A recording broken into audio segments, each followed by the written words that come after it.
The sudden death of Toledo firefighter and public information officer Sterling Rahe, known as Butch to many of us, it sent grief throughout the city, and for his family, the pain has been steadfast in the months since. Tim Miller shares how his wife is trying to get along without him. It just shows that life isn't guaranteed, and it's not fair, is it? No, at all? It's not fair, you know. And a lot of people think, why? Life hasn't been the same for Becky Rahe since her husband Sterling, also known as Butch, passed away on New Year's Day. We were a team, and so I just lost my best friend, my partner. Butch Rahe died after complications from an injury. No one saw it coming.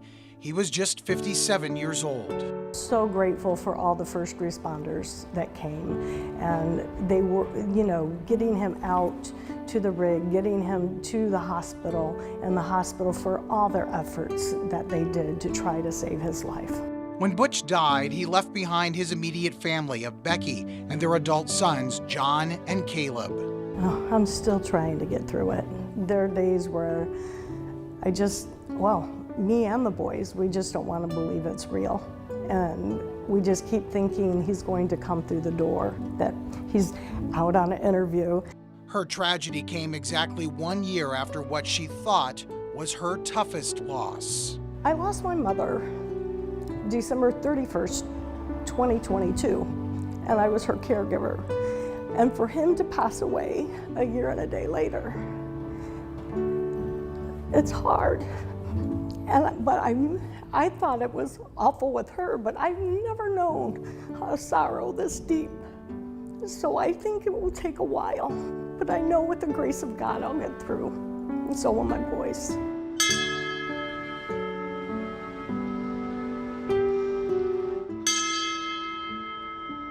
A touching last alarm service was held after he died at the University of Toledo. And as we sat down at the Toledo Firefighters Museum, she wanted to share her heartfelt thanks. It took so many people and so many things to happen, you know, in order to make this happen in just a few days. And so we're just grateful. And there's just no way to thank everyone without forgetting someone. She also wanted to thank the media for working with him so closely over the years. He was always ready to provide us with important information at a big scene. Becky says Butch was only 3 to 6 years away from retirement. He wanted to spend 2 months in warm Florida, but mostly to spend countless days with future grandchildren. That can't happen now, but she hopes the family and even the public will keep his legacy alive. He embodied his job.